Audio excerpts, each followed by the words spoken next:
Conference, national conference जो कि family medicine and primary care के द्वारा आयोजित है। इस कार्यक्रम में उपस्थित हैं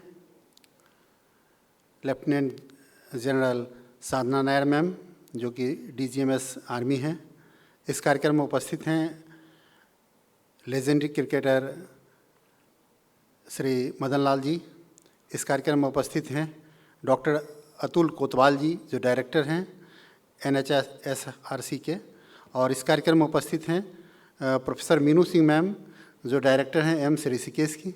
इस कार्यक्रम में उपस्थित हैं प्रोफेसर जया चतुर्वेदी जी जो डीन एकेडमिक हैं एम्स ऋषिकेश की, और इस कार्यक्रम में उपस्थित हैं डॉक्टर रमन कुमार सर जो कि प्रेसिडेंट हैं AFPI, और इस कार्यक्रम में उपस्थित हैं डॉक्टर संतोष कुमार जी जो ऑर्गेनाइजिंग सेक्रेटरी हैं FMPC 2024 के।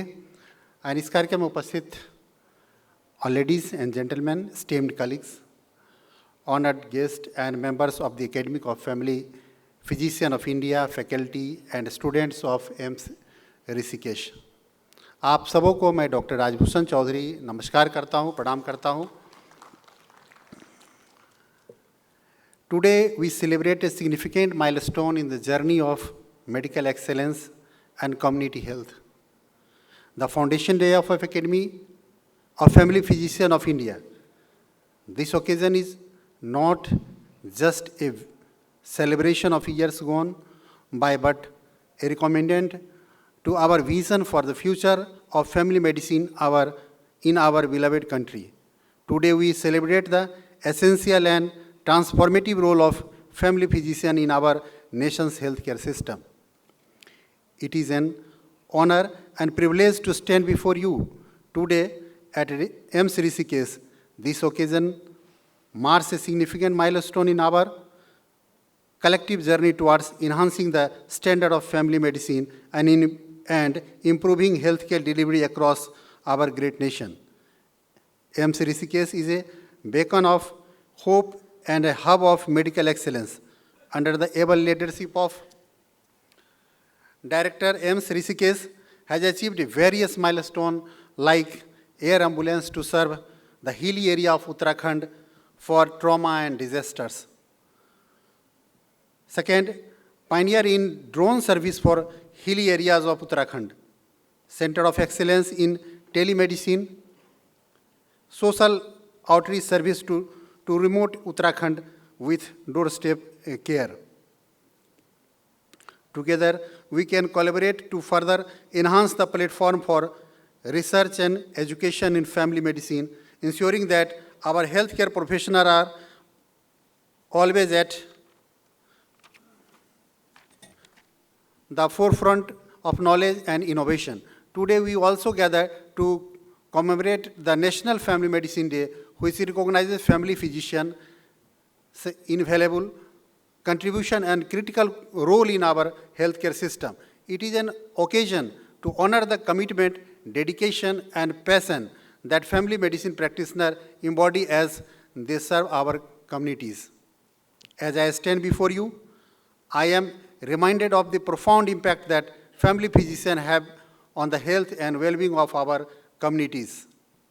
These dedicated professionals are often the first point of contact for the patient in need. They are the guardians of holistic health, providing care that transcends mere disease treatment. They offer support, guidance, and compassion, helping individuals navigate the complexity of health and wellness. Family medicine is not merely a specialty, but a philosophy of care. Family physicians are the cornerstone of our healthcare system, providing comprehensive, continuous, and personalized care to patients of all age groups.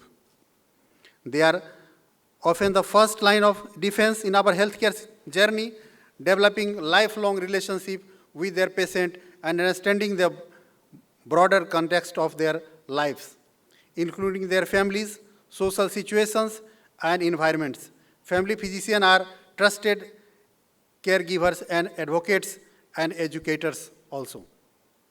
They prioritize preventive care, helping individuals make informed decisions about their health and ultimately improving healthcare outcome in our communities. They are champions of wellness who strive to keep us healthy, not just treat us when we are sick. It is a well-known fact that a robust primary healthcare system is a backbone of any thriving nation. Family physicians play an instrumental role in this system. They are not just a caregiver, but educator, advocates, and innovator also. Preventive care empowers individuals to take charge of their health, promoting healthier lifestyle and reducing the burden of our healthcare facilities. The Academy of Family Physicians of India has been at the forefront of these novel endeavors. Since its inception, it has strived to enhance the quality of family medicine through education, research, and advocacy. It has fostered the environment where knowledge is shared and practitioners are supported in their pursuit of excellence. We celebrate the achievement of this academic today, recognizing the dedication of its members who tirelessly work to uplift the standard of care across our nations. On this National Family Medicine Day, let us also recognize the collaborative spirit within family medicine. Our complex and multifaceted challenges require collective effort. By collaborating with a specialist, community health worker, and other stakeholders, family physician can take a holistic approach to patient care beyond traditional treatment confines. However, as we celebrate family physician achievement, we must acknowledge the challenges ahead. The COVID-19 pandemic has highlighted our healthcare system's strength, resilience, and vulnerabilities. Family physicians have been on the front line of this battle, providing care in unprecedented circumstances and adapting to the evolving landscape of healthcare delivery. We sincerely thank them for their unwavering services and dedication during such a trying times.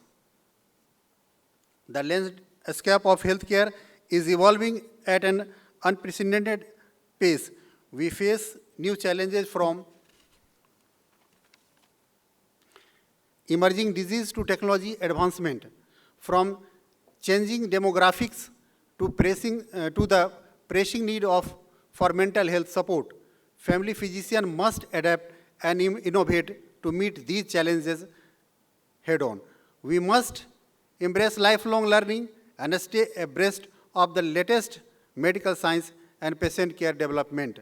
Moreover, we must continue to advocate for policies that strengthen primary health care and ensures access to quality service for all. Health is a fundamental human right, and it is our duty as healthcare professionals and policymakers to work together towards achieving health equity across all strata of society. India has witnessed radical changes in health infrastructure under our government in last 10 years.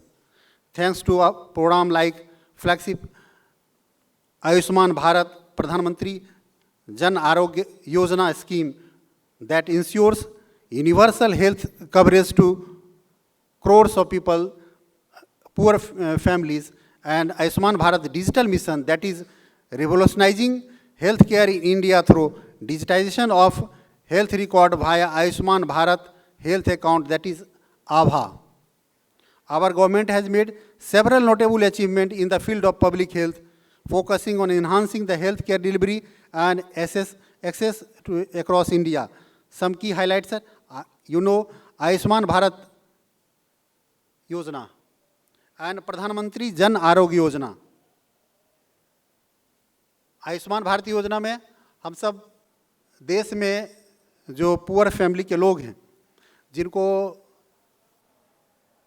अच्छे health का access नहीं था, तो वैसे लोगों के लिए 5 लाख प्रति परिवार प्रति ईयर हमारी सरकार ने देने का काम किया है। और अभी उसमें जो और उसको एक्सपेंड किया गया है to include all senior citizens aged 70 years and above irrespective of income groups, potentially benefiting around 6 crore individual.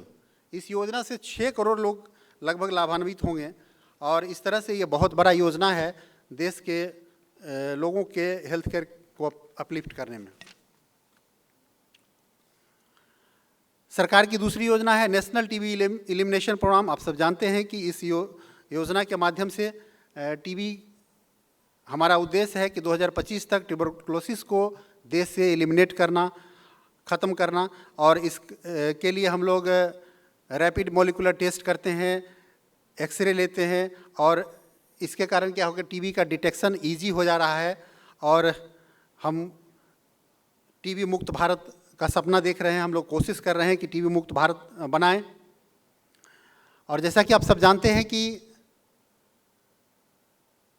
10 साल में हमारी जो मोदी जी की सरकार है, मेडिकल कॉलेज के क्षेत्र में भी काफ़ी काम किया है। अबाउट 70% मेडिकल कॉलेज का इंक्रीमेंट हुआ है।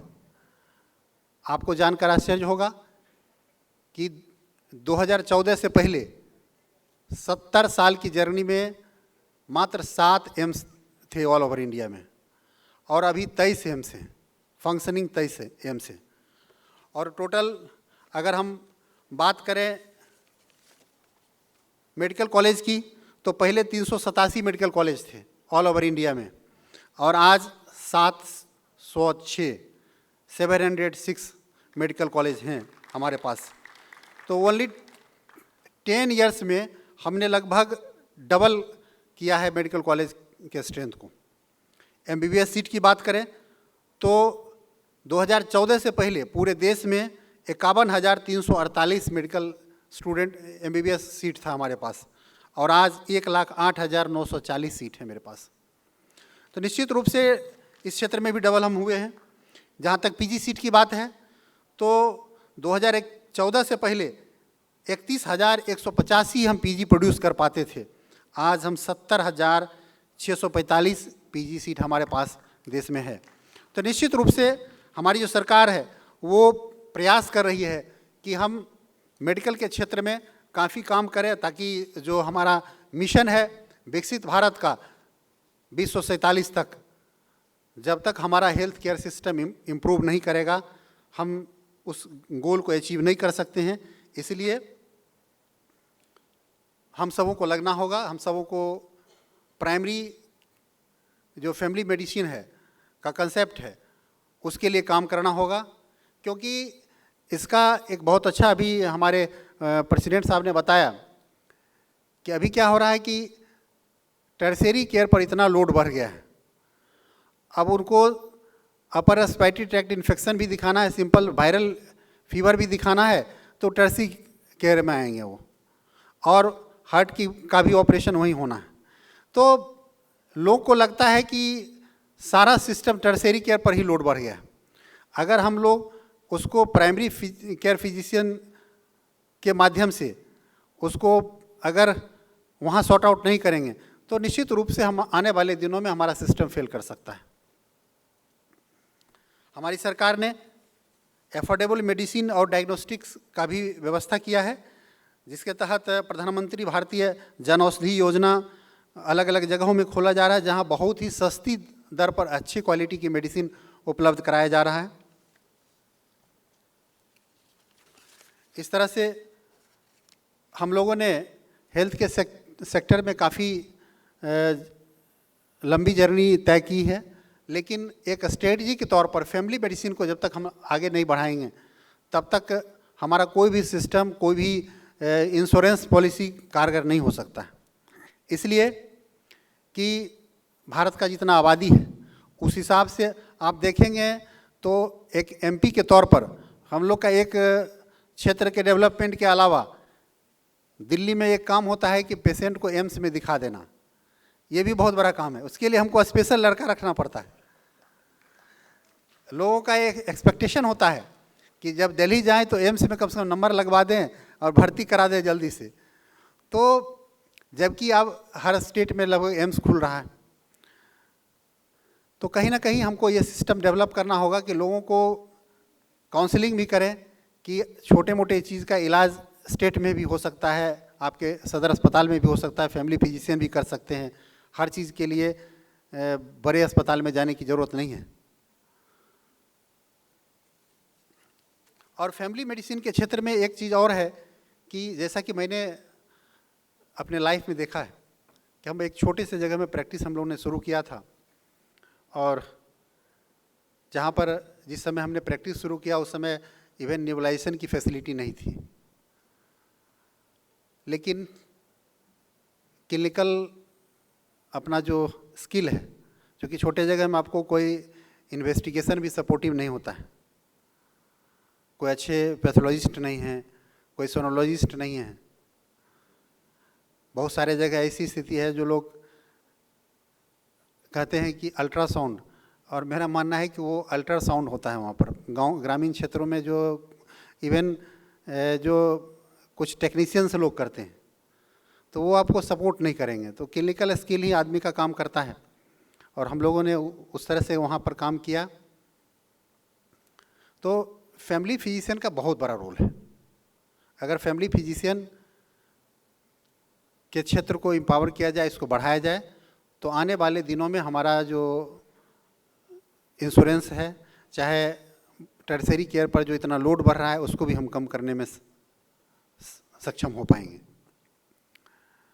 और उसके लिए अलग से एक पीजी का कोर्स हो और लोगों को मोटिवेट किया जाए, और उसमें बहुत ज़्यादा डिटेल उतना जाने की, डिफरेंशियल डायग्नोसिस के लेवल पर भी अगर अच्छा से उसको एक्सप्लेन किया जाए तो हमको लगता है बहुत चीज़ सॉर्ट आउट कर सकते हैं हम लोग। और हम लोग छोटे जगह में इनफैक्ट उसी पर काम करते हैं, क्योंकि ना तो वहाँ कल्चर भी होता है। अब जैसे कोई पेशेंट अगर फीवर विथ राइगर लेकर आया, तो अब उतने छोटे जगह में कल्चर भी अच्छा से नहीं हो पाता है।